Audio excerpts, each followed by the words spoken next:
TV KPM. Tak okey lah. Tak okey, semua tak okey. Okey.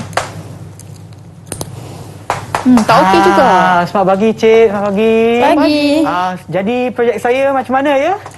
Alah, regret lah. Ha? Tapi banyak defect lah, Sean.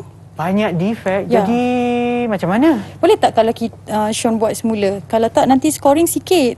Buat semula? Ya, Satu projek ni nak buat semula? ya. Okey. Sebab- Okey, ini adalah scene yang sebenarnya tidak akan berlaku ketika proses penilaian klasik. Ha. Okey, inilah adalah kerana CIDB dah tetapkan penilaian klasik hanya boleh dilakukan pada kali pertama pemeriksaan pertama. Jadi Sean, sebenarnya tiada pilihan kedua untuk anda. Alamak, habislah saya.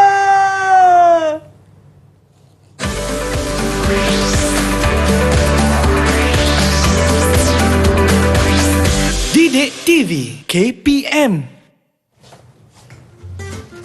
Salam sejahtera dan selamat pagi. Anda sedang menonton Teroka di Didik TV KPM bersama dengan saya, Sean Steven, selaku host anda.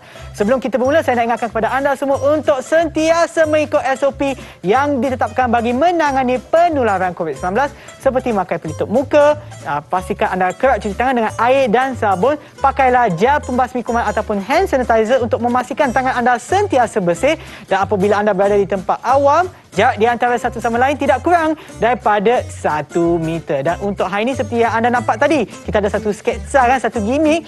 Bersama kita adalah 2 orang cikgu, iaitu Cikgu Wida dan juga Cikgu Azila daripada daripada College Vocational Setapak, Kuala Lumpur. Hai cikgu, selamat pagi. Hai Sean. Ya cikgu. Sihat. Okey, baiklah cikgu, sebelum kita teruskan, mungkin cikgu boleh kenalkan diri cikgu kepada penonton kita yang ada di rumah. Silakan. Okey, saya Ya. Okey, nama saya Sharifah Mizatul Widat binti Said Ismail. Boleh panggil saya Cikgu Widat. Saya daripada College Vocational Setapak. Ya. Saya dah mengajar tak lama sangat, dalam 19 tahun macam tu. Oh, tak lama lah tu cikgu. Tak lama. Okey, baiklah cikgu, terima kasih. Dan cikgu pula. Okay, hai. Assalamualaikum dan selamat pagi kepada semua penonton Didik TV. Nama saya Cikgu Azila binti Halim, mengajar di College Vocational Setapak dan berkelulusan ijazah pendidikan bina bangunan dan pengalaman mengajar selama 4 tahun. Okey, baiklah. junior cikgu. lah ni. Okey, tak adalah cikgu, tapi semuanya okey lah. Nanti cikgu pula akan berkongsilah ilmu cikgu dengan kita semua. Tetapi sebelum cikgu, apa kata kita amalkan SOP di hadapan kita ada satu botol gel pembasmi kuman. Mungkin cikgu pun boleh amalkan SOP? Okey. Okey, cikgu dahulu dan diikuti oleh saya pula. Dan seperti mereka yang ada di rumah tu, bolehlah nampak jarak di antara kita memang lebih daripada 1 meter, rasanya dalam 2 meter kan. Dan kita semua memakai pelitup muka untuk sentiasa mengikut SOP. Dan kita pun telah berkenalan dengan cikgu-cikgu. Apa kata kita berkenalan pula dengan kawan-kawan saya yang ada dalam talian. Siapakah mereka? Hai semua, selamat pagi. Selamat pagi. Itulah dia, muka-muka cacat, muka-muka cantik yang akan bersama kita untuk meneroka tajuk kita pada hari ini. Tetapi sebelum tu, saya nak anda kenalkan diri anda. Saya akan sebutkan nama anda ya. Kita mulakan dulu dengan Nur Hafizi. Hai, Assalamualaikum. Cikgu dan salam sejahtera kepada Abang Sean. Nama saya Muhammad Nur Hafizi bin Rizha. Boleh panggil saya PG. Okey, terima kasih. Dan seterusnya kita ada Adlina. Okay, hai, Assalamualaikum kepada guru-guru, cikgu-cikgu dan Abang Sean. Nama saya Nuadilina Bejizah Mahmud, panggil saya Nina. Nina. Okey, baik, terima kasih. Yang seterusnya kita ada Zami Zikri. Assalamualaikum dan salam sejahtera. Nama saya Muhammad Zamir Zikri bin Zulkifli, boleh panggil Zamir. Okey, terima kasih Zamir. Kita juga ada Putri. Assalamualaikum, nama saya Putri Eli Syamini. Boleh panggil saya Eli. Okey, terima kasih Eli ya. Dan seterusnya kita ada Aizat. Assalamualaikum dan selamat sejahtera kepada cikgu dan Abang Sean. Nama saya Muhammad Aizat Zulfadil bin Muhammad Arif, boleh panggil Aizat. Terima kasih Aizat. Dan yang terakhir sekali adalah Liana. Assalamualaikum dan salam sejahtera kepada cikgu dan Abang Sean. Nama saya Nur Iliana Zakira binti Hirwan, panggil saya Zakira. Okey, terima kasih. Dan seperti biasa ya, kita akan terus ke subjek kita pagi ini ataupun mata pelajaran kita, cikgu. Tetapi apa sebenarnya yang kita akan terus ke hari ini? Okey Sean, sebenarnya hari ini kita akan teroka tentang tajuk penilaian yang kita guna di dalam bidang pembinaan. So bila kita cakap pasal penilaian ni, kita memang sentiasa dinilai dalam kehidupan kita. Begitu juga pelajar-pelajar. Okey, kita nak tanya dulu pelajar, kalau kat sekolah macam mana cara pensyarah nilai mereka? Okey, boleh saya tanya Adlina? Okey, baiklah. Penilaian yang guru sering lakukan untuk menilai pelajar adalah sesi soal jawab, ujian, kuis dan peperiksaan akhir. Okey, itu penilaian kita buat kat sekolah yang para pensyarah buat di kolej. Tapi dalam bidang pembinaan pula, CIDB telah menetapkan satu penilaian yang dipanggil QLASIC, iaitu kata panjangnya adalah Quality Assessment System ataupun sistem penilaian kualiti dalam bidang pembinaan. Okey, sistem penilaian kualiti ni pun sama macam kat sekolah juga, menggunakan sistem pemarkahan. So pelajar-pelajar semua belajar betul-betul nak dapat 80% ke atas kan. Jadi kontraktor yang macam Sean tadi tu, dia kena buat betul-betul supaya dia dapat markah lebih daripada 80%. Oh, jadi bagaimana kita nak dapatkan markah yang lebih tinggi tu, Ego? Okey, kontraktor Sean tu tadi, dia kena pastikan dia dan pekerja-pekerja dia melakukan kerja-kerja pembinaan dengan mengikut standard yang telah ditetapkan oleh CIDB seperti yang terdapat di dalam standard ni. Okey, standard ni telah dibangunkan oleh pihak CIDB. Jadi Sean kena pastikan pekerja-pekerja Sean melakukan kerja yang betul pada kali pertama dan setiap masa. Ini bermakna mereka kena sentiasa ikut standard tanpa gagal. Okey cikgu, untuk mereka yang menonton di rumah, mungkin cikgu boleh pegangkan buku tu lagi sekali, Ego, supaya mereka semua nampaklah. Dan seperti anda nampak tu standard industri pembinaan. Dan kepada mereka yang menonton juga di rumah ya, nak bagi tahu bahawa kita akan menggunakan banyak istilah dalam bahasa Inggeris disebabkan oleh istilah-istilah ini memang banyak digunakan dalam industri ini. So jadi sekiranya anda terdengar perkataan dalam bahasa Inggeris, itu memanglah istilah yang biasanya digunakan dalam industri ini. Baiklah, sebelum kita teruskan dengan penerokan kita, apa kata kita berehat seketika dan kembali semula ke Teroka di Didik TV KPM.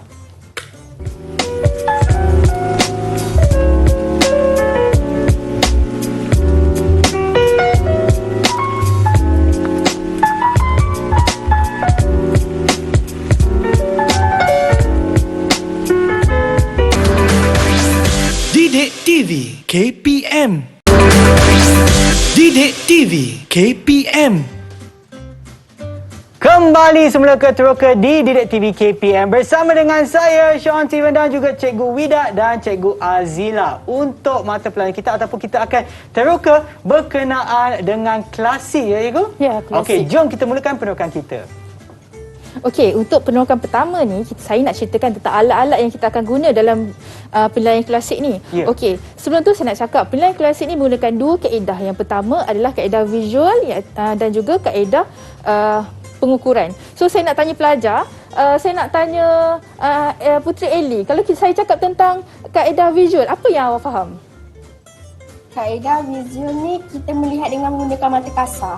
Okey, betul. So penilaian di QLASIC di tapak bina ni kita boleh guna ikut mata kasar saja dan juga dibantu oleh alatan-alatan yang ada di depan ni. Okey, kita akan teruskan dengan alatan pertama adalah tapping rod. Okey. Tapping rod ni dia panjang 1 meter dan di bahagian hujung kita panggil dia ball bearing. So ball bearing ni, fungsi tapping rod ni adalah untuk kita ketuk di bahagian lantai dan juga wall, di bahagian lantai dan juga wall yang ada jubin. Okey, bila kita ketuk, once kita ketuk je, kita dah tahu dah yang ada kesalahan pembinaan ataupun pembinaan yang tidak mengikut standard yang ditetapkan. Jadi macam mana kita nak tahu? Kita tengok video ni. Okey.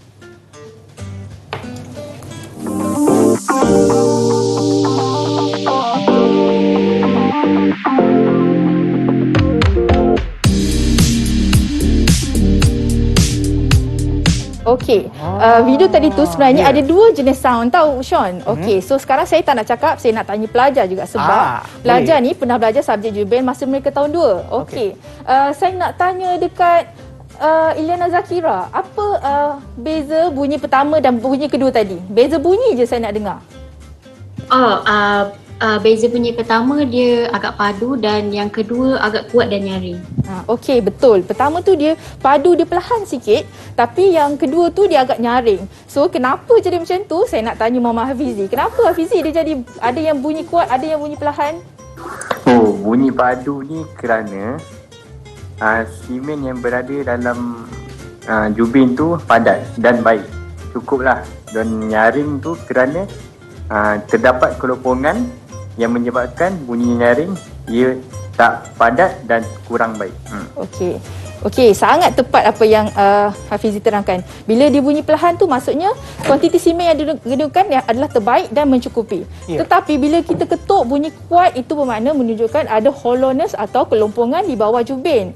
Jadi bila ada kelompongan ni maksudnya dia tak ikut standard tau. Okey, so saya nak tanya pelajar saya, apa yang boleh terjadi dekat simen tu? Okey, Muhammad Zamir, tolong saya jawab apa yang akan terjadi kepada jubin yang bila tak cukup simen tu. Dia boleh berlakunya pecah dan dia akan mudah tertanggal. Okey, betul. Okey, dan yang paling teruk sekali, dia boleh meletup, Sean. Meletup, Ibu? Ya, betul. Wow. So, that's why setiap pembinaan perlu ikut standard CIDB tetapkan. Dia ada gelembung udara dekat dalam. Sebab saya pernah nampak adalah di rumah saya, rumah kawan saya kan. Sebab dia dah lama dah dan dia punya, saya rasa dia ada gelombang udara. Sebab tu dia punya dinding pun dia tak macam serata, dia macam terkeluar sikit. Ya, betul. Maknanya yang tu tak selamat lah kira. Tak selamat. Kalau kita panggil kilasi SS tu mesti gagal tu. Oh, okey, baik. Okey, seterusnya adalah alatan spirit level. Okey, spirit level ni semua orang tahu. Student pembinaan memang kena tahulah pada tahun 1 mereka memang guna benda ni. Okey, seterusnya saya nak tanya dekat kita kembali ke Adlina. Okey, Adlina, apa fungsi spirit level ni? Fungsi spirit level ini untuk menguji kestabilan lantai yang rata dan dinding yang menegak. Okey, betul. Macam mana kita nak tahu, Sean? Okey, spirit level, minta Cikgu Wida angkat je spirit level. Okey, silakan Ibu. Okey. Macam mana kita nak tahu dia berada, apa yang kita ukur tu betul-betul rata dan pugak tegak apabila kita tengok bubble dia berada di tengah. Okey, Cikgu Wida minta tolong. Okey, ni. Maknanya dia ada macam dua garisan kan? Kat sini, kalau dia punya bubble, kalau sengit, bubble dia akan pergi sengit kan? Okey, kalau sekata rata, maknanya bubble dia akan berada di tengah-tengah. Okey, senang je. Tapi spirit level ni dalam kerja pembinaan A to Z memang kita kena guna spirit level ni. Okay, banyak elemen yang kita nilai memang menggunakan spirit level. Baik. Okey, untuk alatan ketiga yang kita akan teroka adalah alatan L square ataupun sesiku L. Sesiku L tu biasa kecil lah. Kalau yang ni kita panggil L square. Okey, boleh tengok L square. L square ni. Okey, saya nak tanya dekat siapa ya? Puteri Eli. Apa fungsi L square ni? Fungsi L square ni untuk menguji ketepatan penjuru bangunan. Okey, betul. Untuk menguji ketepatan dan kepersegian bangunan. Jadi biasanya kita gunakan L square ni kat bahagian bucu. Kita nak tengok cukup tak 90 darjah tu setiap bucu yang dibuat. Tetapi apabila kalau kita tak cukup, maksudnya bila kita letak L square ni ada lagi ruang di antara pembaris dan juga dinding, kita kena gunakan alatan seterusnya pula, Sean. Okey, alatan seterusnya adalah steel wedge. Okey, kalau tengok gambar tu, kita akan letak steel wedge di antara dinding dan juga L square. Okey, kita nak tengok berapa jarak yang tak cukup sebenarnya. Sekiranya jarak tu kita dapat kurang daripada 4 mm, so pembinaan itu diterimalah. Okey, masih lagi diterima. Tetapi sekiranya lebih daripada 4 mm, so penilai kilasi akan tanda pangkah lah kat dalam borang. So, markah akan berkurang lah nanti. Dia kira tak comply. Okey, baik. Boleh, Sean? Nanti kalau macam tu maknanya lepas tu perlukah kontraktor tersebut perlu memperbaiki apa-apa, Ibu? Dia tak boleh baiki. Nanti the next project dia kena ingat lah. Projek yang seterusnya baru boleh buat. Sebab kontraktor sebenarnya dia kena ingat. Dia kena kawal mutu kerja dia sepanjang pembinaan. Bukannya dah siap pembinaan baru kita nak kawal kualiti, tak boleh. Dia daripada mula sampai akhir. Baik, Ibu. Okey, seterusnya adalah alatan seterusnya adalah steel gauge. Okey, steel gauge ni apa, Muhammad Zamir Zikri? Tolong bagi tahu saya. Steel gauge ni kita nak mengukur dia punya jarak di antara pintu dan frame pintu. Okey, kalau nampak steel gauge ni dia kecil je, macam pisau lipat je kan. Okey, fungsi dia adalah untuk, betul lah yang Zamir cakap tadi tu, kita nak tengok saiz ataupun ruang di antara frame pintu dan juga pintu. So sepatutnya ruangnya tidak boleh lebih 4 mm. So macam tadi kalau lebih kita tanda pangkah. Tapi kalau masih lagi di bawah 4mm dia boleh diterima. Boleh ya. Betul. Okey, seterusnya angle mirror. Okey, angle mirror ni seperti yang Cikgu Widat pegang tu.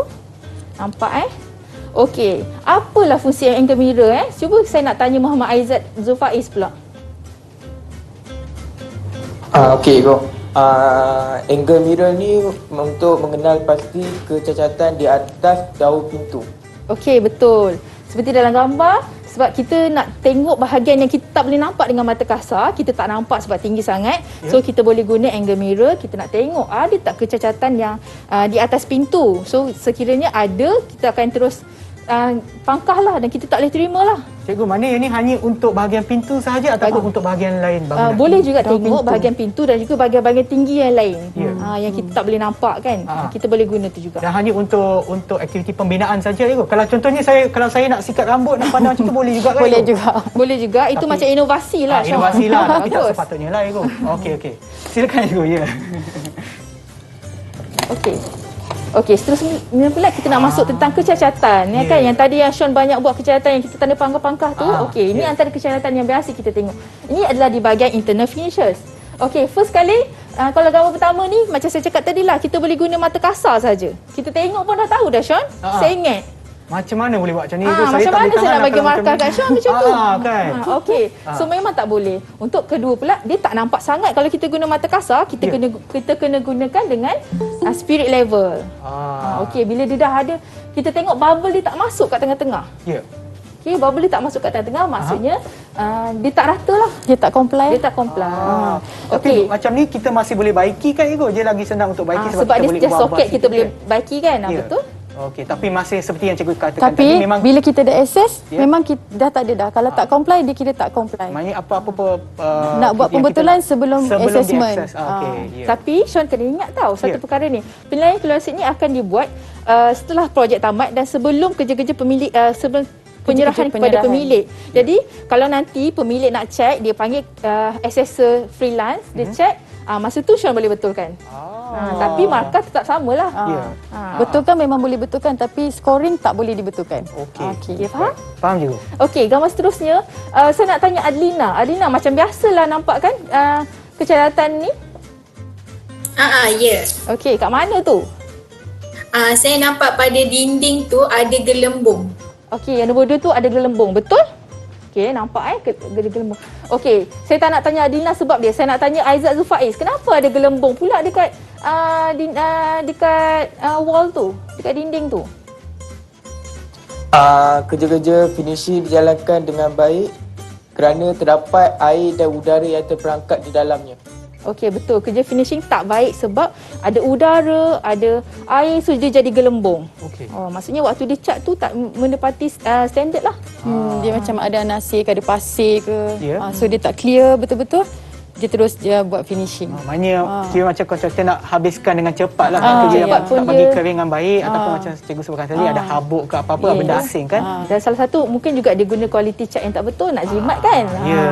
Okey, seterusnya. Okey, gambar atas tu tadi kita nampak dinding yang retak, yang crack. Okey, retak ni boleh jadi sebab masalah struktur. So akan memberi kesan yang besar juga. Jadi once kita dapat retak macam tu, memang kita tak boleh terima. Betul juga. Okey, seterusnya adalah okey, ini adalah kecacatan ni kat dalam bilik air yang kita biasa tengok. Okey, saya nak tanya Muhammad Nur Hafiz. Muhammad Nur Hafizi, apa kecacatan pertama ni? Kecacatan pertama dan kedua lah, dia lebih kurang sama je. Potongan tile tu tak sepadan dengan saiz akses tersebut. Maksud dia lari sikit lah. Okey, betul. Dia macam lari sikit lah. Tapi sikit je. Tapi tetap tak boleh diterima. Okey, nampak macam potongan tile ni sepatutnya kita kena ikut betul-betul aksesori ni. Okey, sama juga macam gambar tu. Pemotongan tile tu tak tepat dan ini memberi kesan kepada nilai estetika rumah tersebut. Tak cantik lah. Saya tak nak rumah macam ni. Saya nak. Tak nak Ego. Sebab Sean kena tahu bila kita access random. So maknanya dia tak kontraktor tak boleh bagi tahu kat mana dia assessor perlu access. Jadi assessor ni kontraktor ni dia macam dia semua keadaan dia kena kawal dengan mutu kualiti kerja, sebab dia tak boleh macam contoh dia katakan bilik ni dia buat perfect. Kat sini je dia nak suruh assessor untuk assess, tak boleh. Tak boleh lah. Dia tak boleh. Dia Kira mesti macam spot check lah, yes, dia dia macam randomly. Kita kira rawak. pun randomly. So memang tak boleh. Scoring dia memang random. Okay, that's why kena buat kerja yang betul pada kali pertama dan setiap masa. Tu tagline dia. Di semua tempat. Okey, baik. Okey, seterusnya kejahatan lantai dan shielding. Okey, Muhammad Zamir, tolong terangkan sikit kejahatan lantai nombor 1 dan nombor 2 ni, terang sekali. Okey. Okey, dia disebabkan dia punya pemasangan lantai tu tidak selari. Okay, betul. Yang nombor 2 tu tak selari, dan yang nombor 1 ni sebab ada retak-retak dan juga tiles ni dah ada defect dah. Tak Kenapa selari tu dipakai? maksudnya dia tak lurus macam tu. Yang Ni garisan ada di masuk, antara ni ada keluar. tersebut tak lurus lah. Tak lurus tak dan selari. juga sepatutnya simen atas ni perlu dipenuhkan dan diratakan. Ini pun simen kat tengah pun ada lopak-lopak juga. So, Macam tu. Kalau join ni pun tak sekata pun dikira juga. Tak comply. Wow. Okey. Seterusnya masalah defect ataupun kejahatan di bahagian shielding. Okey, saya nak tanya siapa ya? Okey, Adlina, apa kejahatan kat shielding yang kita nampak kat TV tu? Okey, saya nampak adalah siling gelembung dan ada kulat disebabkan ada air yang leaking. Okey, betul. Dan yang kedua? Yang kedua adalah siling yang rosak, mungkin salah pemasangan tu. Maksudnya kontraktor tu pasang tak skru dia tu tak berapa nak betul. Okey, betul. Okey, yang kita nampak tu itulah sebab mungkin yang pertama tu ada air, ada leaking kat bahagian atas menyebabkan dia basah, kulat dan dia boleh mempengaruhi kesihatan tau. Ya, betul. So sangat bahaya. Dan yang kedua pula kemungkinan salah pasang. Okey, salah pasang ataupun boleh jadi juga sebab ada leaking di bahagian atas. So dia akan efek kepada ceiling. Okay, seterusnya. Okey, itu bahagian kejahatan. So lepas ni saya nak serahkan kepada Pak Widat pula macam mana nak kira calculation untuk akumulasi yang sampai kita nak bagi markah fail dekat Sean tadi tu. Oh, okey cikgu. Tetapi sebelum cikgu, saya ada dengar banyak istilah ni CIDB. CIDB. Apa maksud tu cikgu? Okey, saya tak nak jawab, saya nak pelajar yang jawab sebab pelajar dah belajar pada topik lepas. Okey, Zamir Zikri, tolong jawab apa itu CIDB? Banyak sangat saya cakap tadi. Okey, CIDB ni dia adalah agensi di bawah Kementerian Kerja Raya Malaysia yang berfungsi mengawasi setiap aspek dalam kerja pembinaan. Okey. Okey, faham tak Sean? Jelas? Lebih kurang jelas saya. Okey, jelas dan padat. Ya. Okey, semua apa-apa yang berkaitan dengan construction kena melalui CIDB. Nak ambil pekerja luar, nak ambil CIDB yang kerja menjaga standard untuk construction dekat Malaysia. So semua benda standard dan kualiti ke atau kita kena refer CIDB. CIDB yang control. Baik. Okey cikgu, sebenarnya saya nak tanya cikgu untuk bahan-bahan, sebab kita dah lebih kurang dah tahu dah kecacatan dia dan juga kegunaan untuk bahan-bahan yang ada di hadapan kita. Tetapi ada tak cara yang salah yang mungkin pelajar ataupun kontraktor pula yang menggunakan alat-alat tersebut? Mungkin ada yang mungkin cikgu boleh nyatakan cara yang betul untuk menggunakannya dan juga biasanya apa kesilapan yang biasanya dilakukan oleh kontraktor ataupun untuk murid cikgu yang biasanya dilakukan untuk cikgu yang masa-masa menggunakan alatan ni. Mungkin untuk yang ini, contoh yang inilah, apa nama ni, spirit level cikgu. Apakah cara yang betul untuk menggunakan spirit level? Okey, biasanya saya perasan pelajar saya ni bila kita nak cek kepugakan yang bahagian tegak, dia tengok juga bubble kat tengah. Sepatutnya kita kena tengok kat mana Sean? Mungkin yang kat tepi. Betul. Kita kena tengok dekat bubble yang tepi tu. Yang ni untuk yang apa-apa yang melintang macam pugak, ni. Ya, betul. Yang tegak. Okey. Macam ni lah. Okeylah, baiklah cikgu, saya rasa saya dah lebih kurang faham cikgu. Saya nak uji tengok ketegakan dinding yang ada di studio ni. Saya nak check betul-betul cikgu. Dan kita akan berehat seketika dan kembali semula ke Teroka di Didik TV KPM. Nak mula dengan dinding mana ni?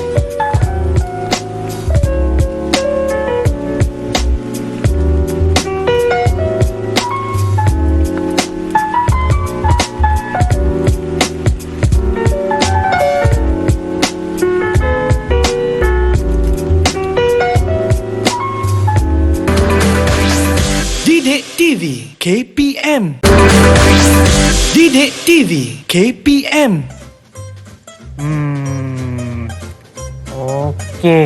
Okey, luluslah. Anda sedang menonton Teroka Didik TV KPM. Untuk topik kita pada hari ini, lagi sekali saya ulang, adalah penilaian Q klasik ke Igu? Q Lasik. Q klasik. Okey, silakan Igu. Jom kita teruskan. Okey, sekarang ni kita teruskan dengan macam mana kita nak dapatkan sampel untuk kita punya penilaian. Okey. Jadi, okey, bila kita nak dapatkan sampel, kita kena tahu dulu apa kategori-kategori bangunan yang perlu kita kategorikan. Contohnya, kategori A. Okey, kategori A, kategori adalah landed. Landed ni macam single story, double story, terrace, semi detached. Itu adalah kategori A. Okay. Kenapa kita kena tahu kategori? Sebab dia punya formula yang kita kena refer kepada CIS 7 yang CIDB punya ni, buku ni.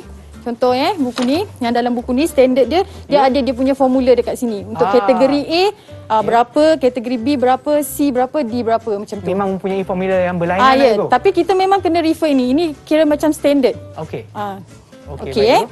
Okey, kategori A adalah semi detached, terrace, single story. Okey, dan kategori B. Kategori B adalah yang strata punya. Okay. Contoh apartment, kondo, pangsapuri, ialah semua itulah. Yang rumah bertingkat lah. Termasuk townhouse. Oh, okey. Townhouse pun dikira kategori B. Okey. Okey. So dua kategori ini kita kelaskan dia dalam kategori residential. Okey. Okey. Kita masuk kepada kategori C. Okey, kategori C pula adalah kategori public commercial. Contohnya hospital, hotel, semua bangunan adalah bangunan public commercial yang tidak centralized cooling system dia. Itu kita kategorikan dia sebagai kategori C. Okey. Kategori D pula beza dia sikit je daripada kategori C. So kategori C tadi without centralized cooling system. So kalau kategori D adalah with centralized cooling system. Okey. So kategori ni dua ni C dan D ni kita kelaskan dia adalah non-residential. Non-residential maknanya tempat, bukan tempat tinggal lah. Bukan. Okey. Okey. Bila kita dah tahu ni baru kita contohlah Sean nak access kan. Sean nak access projek single story. Itu kategori apa? Kalau single story sebab dia landed kan Igu, maknanya dia adalah kategori A. Okey, betul. So bila kita tahu dia kategori A, kita boleh refer kepada second slide.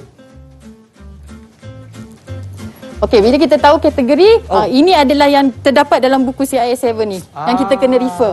So maknanya daripada buku ni, contoh residential building ni kategori A dan kategori B.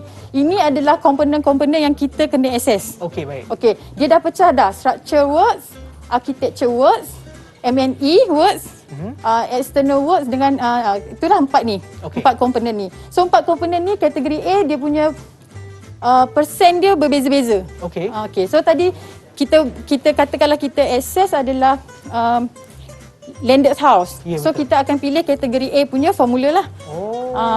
Yang ini memang kena hafal. Kena hafal? Dia sebab dia duduk dalam buku ni. Jadi maknanya kita memang kena ingat. Murid-murid semua memang kena ingat dia punya formula kategori ni. Tak boleh salah lah. Kalau salah, sampling dia akan salah. Okey. Seterusnya. Okey, ini weightage for architecture element. So kita ambil kat sini, ada lagi dia punya elemen-elemen dia di bawah architecture element. Yang ni adalah selain daripada yang ditunjukkan sebelum ni Igu? Yang sebelum ni tadi komponen. Okey, komponen tu dia ada structure work, dia ada architecture, M&E. Okey, yang ini di bawah architecture element je. Salah satu daripada je, elemen tersebutlah. Ini pecahan dia. Ini pecahan dia.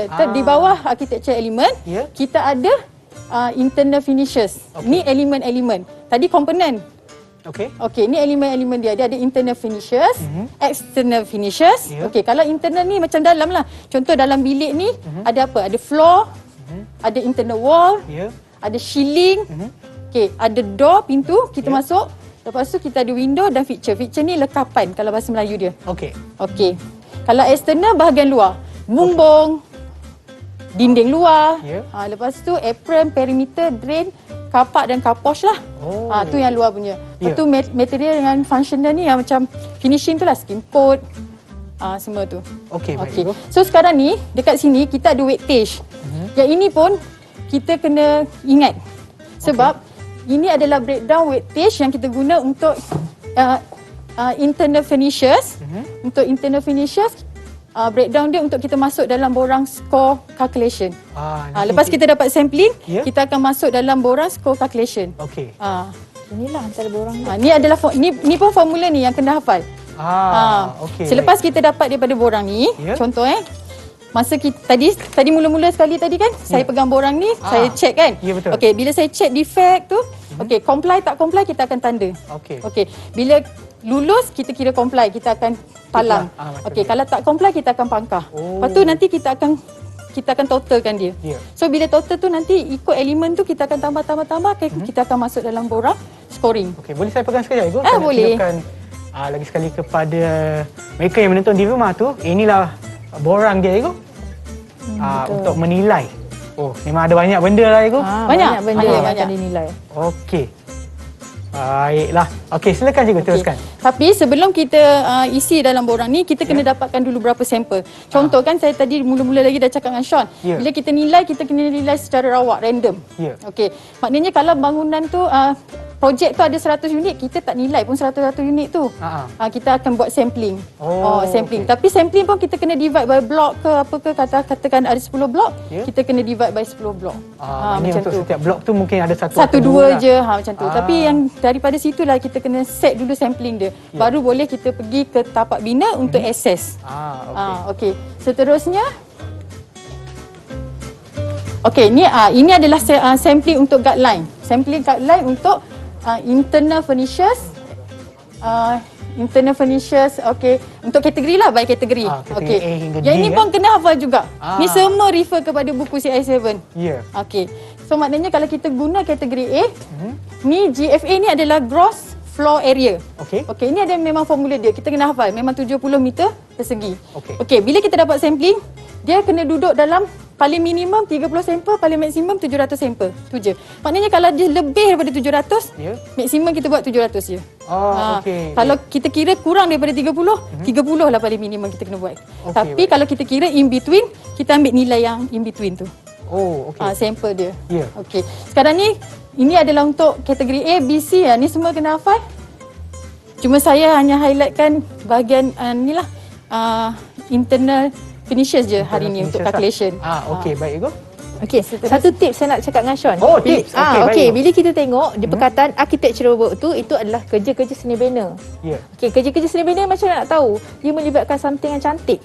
Okey, dia melibatkan something yang cantik. Contohnya door kan, kalau rumah kita nak pintu yang cantik, lantai yang cantik. So feature-feature macam tu. Ya. So macam tu saya nak terangkan pelajar supaya dia tahu, oh itu kerja structure. Oh ini kerja seni bina. Okey. Okey. Baik. Tapi selalunya structure kita tak access. Sebab structure dia buat sebelum finishing kan kat bawah. Kita dah Structure tak kan dia nampak bawah dah structure tu. bawah paras bumi. Ya. So bawah paras bumi memang kita tak access lah. Buat masa sekarang ni memang CIDB pun tak access lah. Kita hanya access structure kat atas je. Okey. Ya. Okey, ini adalah weightage untuk selepas kita dapat sampel, total sampel, kita akan allocate dia kepada principal, service dan circulation. Okey, apa tu principal? Okey, principal ni dia adalah tempat major place. Contohnya dalam satu bangunan, hall, bilik macam tu. Itu adalah principal. Okey. Lepas tu kalau services ni macam toilet, dapur, macam tu lah, balcony, yard, tu kita kira sebagai services, tempat-tempat.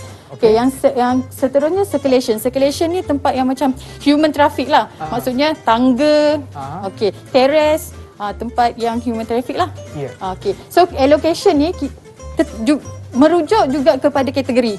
Okey. So kategori ni pun kena hafal sebab dia mengikut standard CI7 juga. Okey. Ya. So memang benda ni semua assessor memang dah kena grab lah dalam otak lah sebenarnya. Yeah. So kalau principal allocation dia untuk weightage dia 40% untuk kategori A. Yeah. Kategori B pun 40% tapi C dan D adalah 60-60. Okey. Okey. Ini kita semua kita kena tahu yang ini untuk kita buat kiraan untuk sampling dan juga borang skor nanti. Oh, okey. Baik Ibu. Okey. Seterusnya okey, yang ini yang saya nak ajak semua kira dengan saya. Sean sekali dengan murid-murid sekali kira dengan saya. Alright, cikgu. Okey. Sekarang ni kita mula dengan sampling teknik ni. Okey, formula untuk calculate sampel. Macam mana kita nak dapatkan sampel untuk satu projek tu. Contoh kita nak assess projek satu-satu projek tu, okey, dia punya formula dia gross floor area GFA, kita panggil short form dia GFA, bahagi dengan 70 meter persegi. So 70 meter persegi ni adalah slide tadi tu yang kita refer kepada tu untuk kategori A dan kategori B. Ya. Okey, untuk kategori C dan D pula GFA dia adalah bahagi dengan 500 meter persegi. Okey. Okey, seterusnya. Okey, ini formula untuk kita calculate macam mana kita nak allocate kan dekat P, S dan C. So principle tadi kita short form dia P, S dengan C. So total sample, persen kepada sample location. Ya. Okey, sample location tadi persen dia dekat mana? Tadi dekat, okey, mungkin kita boleh tanya memang kita. Okey, kita cuba try saya tanya Muhammad Zamir. Cuba bantu cikgu. Kat mana kita dapat persen location tu, sample location? Okay, persen location tu kita boleh cek balik yang dekat CI7 tu yang dia menyatakan berapa yang pada kategori A tersebut. Okey, kita sebenarnya refer balik kepada jadual sampling guideline tadi. Okey, dekat jadual sampling guideline tu ada persen dia kan? Okey, persen tu katakanlah projek tu adalah projek kategori A. So kita akan buat persen kategori A adalah 40 didarab dengan total sample. Total sample yang kita cari tadi ni, yang daripada atas ni tadi. So first kali mesti kita dapatkan total sample. Maknanya satu projek tu berapa banyak kita nak kena check dulu. Ya, betul. Lepas tu baru kita allocate pada position dia. Maknanya principle services dengan circulation. Okey, seterusnya kita buat satu case study lah. Okey, boleh. Okey, nak bagi lebih jelas dan lebih faham, kita buat calculation untuk satu case study. Okey, contohlah kan. Okey, sekarang ni building type dia adalah kategori projek A. Okey, saya nak tanya Aizat lah. Aizat, cuba bantu cikgu. Kategori A ni adalah kategori apa? Kategori A ni untuk terrace, cluster house, single story dan double story. Okey, so maknanya projek ni adalah projek yang kita nak access adalah projek kategori A adalah single story. Ya. Okey, single story. Number unit dia adalah 100 unit. Maknanya rumah tu ada 100 unit rumah. Tapi ada 10 blok. Okey. GFA dia dah bagi dah. Ground floor area dia adalah 20,000 meter persegi. Okey, sekarang ni pertama sekali kita kena cari apa? Yang nombor sampel cikgu. Kita kena cari total sampel dulu. Apa-apa pun kita kena cari total sampel yang kita nak access. Kita nak nilai. So total sampel sama dengan saya pergi sini untuk formula dia. Untuk kita buat calculation teruslah. Okey, boleh. Sekarang ni Zila. Okey, total number of sample untuk kita access dekat internal finisher saja. Okey, sekarang ni total dia formula dia tadi apa? GFA. Okey, yang satu nombor satu GFA. Saya rasa bahagi dengan kategori A. Kategori A siapa? Saya rasa jawab bahagi 70 cikgu. Tak apa, kita tanya cuba kita tanya Nina. Nina, kita kena bahagi berapa untuk kategori A? GFA bahagi dengan 70. 70 tu apa? 70 tu jadual dalam kategori A lah. Okey, itu adalah sampling guideline kan. Untuk kategori A adalah 70 meter persegi. Tapi dia kena ingat dia tidak kurang daripada 30. Dia macam ni. Dia 30 sini. Sini tak tahu, kena kurang daripada 700. Betul tak kategori A? Betul. Kan? Maknanya sampel tu nanti akan duduk dekat tengah-tengah ni. Kalau dia lebih daripada 700, calculation kita memang kita akan guna 700 saja. Kita takkan buat lebih daripada tu dia punya assessment dia. Okey, seterusnya, GFA dia berapa? Nina, cuba bantu cikgu. GFA dia berapa? GFA dia 20,000. Okey, 20,000. 20,000 meter bahagi 70. Bahagi 70 dapat? Kejap ya. 285. 285.71. Okey, 285.71. Okey, kita akan genapkan dia kepada 286. Sebab rumah kita tak boleh sekat-sekat. Maknanya dia antara 30 dengan 700 cikgu? Yes, maknanya ini berada dekat sini. Okey. Berada dekat sini. Saya letak diterima lah ibu untuk total sini adalah 286. Tapi bila 286 kita ambil sampel dia 286. Tapi kalau just in case kita kira Dia lebih daripada 700. Kita ambil maksimum 700 saja. Okey, untuk baiklah kategori cikgu. A. Sebelum kita teruskan lagi, apa kata kita rehat seketika dan kembali semula ke Teroka di Didik TV KPM. Didik TV KPM. Didik TV KPM.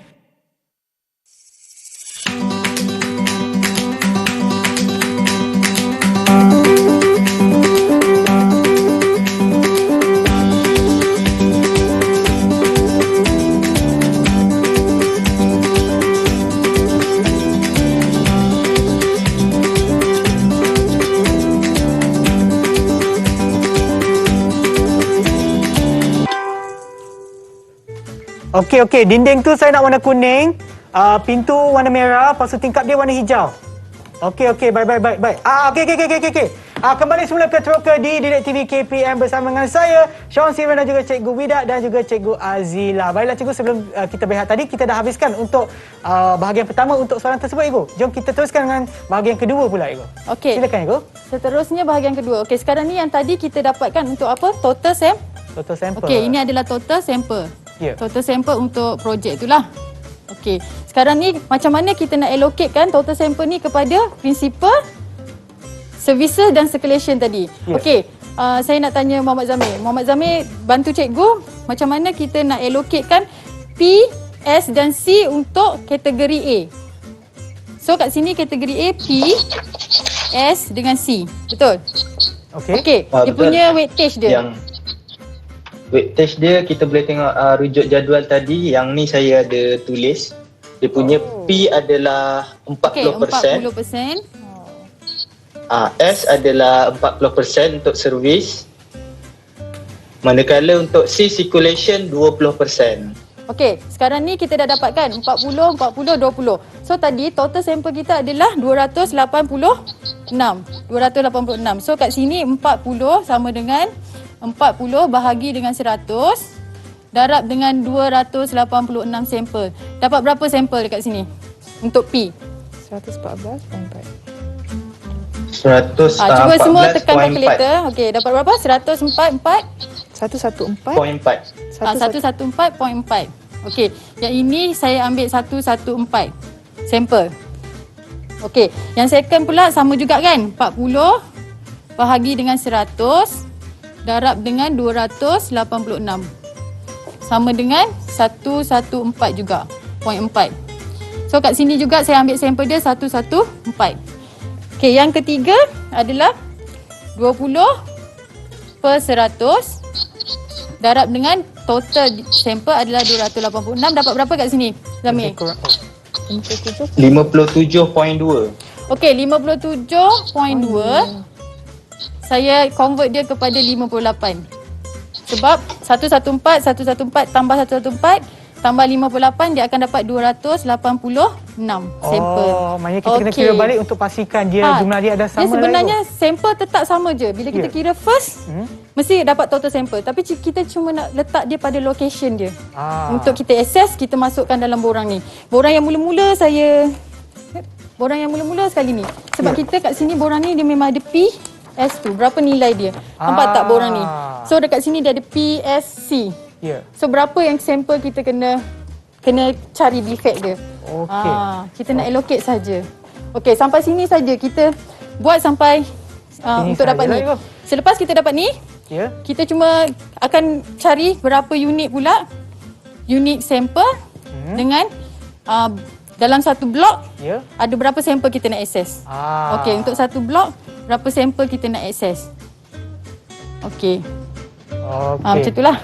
Baiklah cikgu, terima kasih atas penerangan cikgu menggunakan formula yang kita dah belajar tadi dan juga daripada rujukan menggunakan standard industri pembinaan buku tersebut cikgu. Betul. Okey, sebelum kita mengakhiri penerangan kita pada hari ini, mungkin saya nak tanya salah satu murid ataupun salah satu daripada kawan saya ada dalam talian untuk memberikan sedikit rumusan apa yang anda telah belajar daripada penerangan kita cikgu. Kita nak tanya siapa cikgu?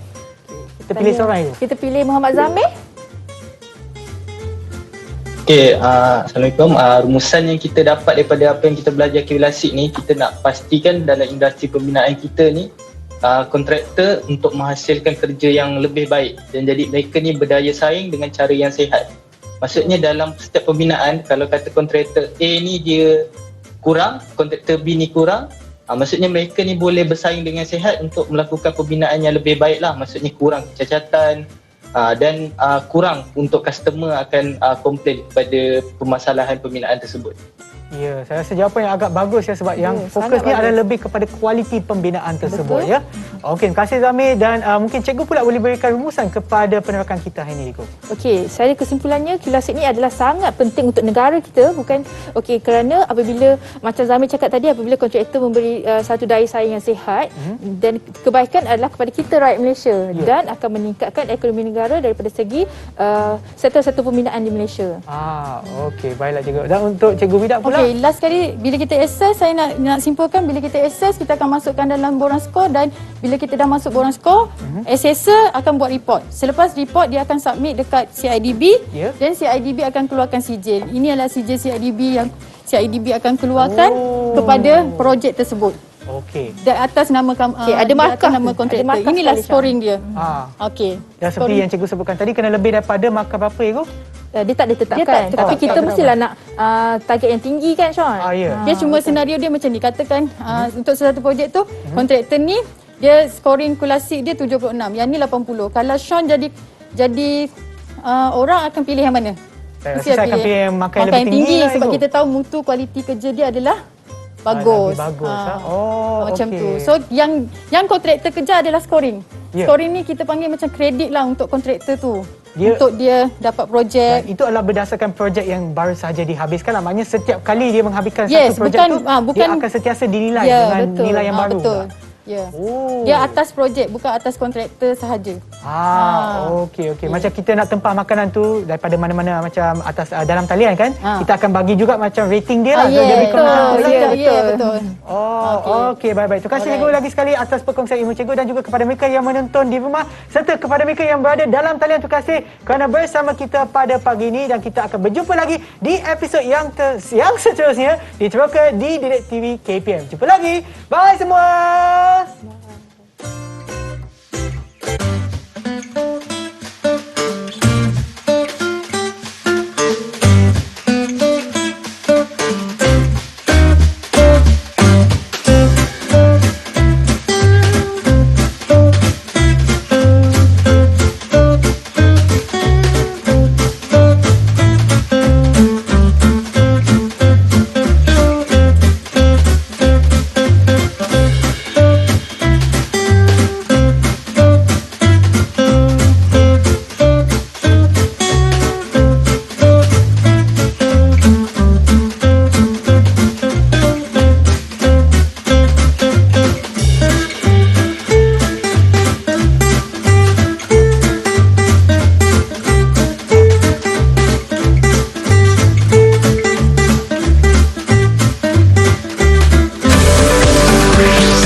Didik TV KPM.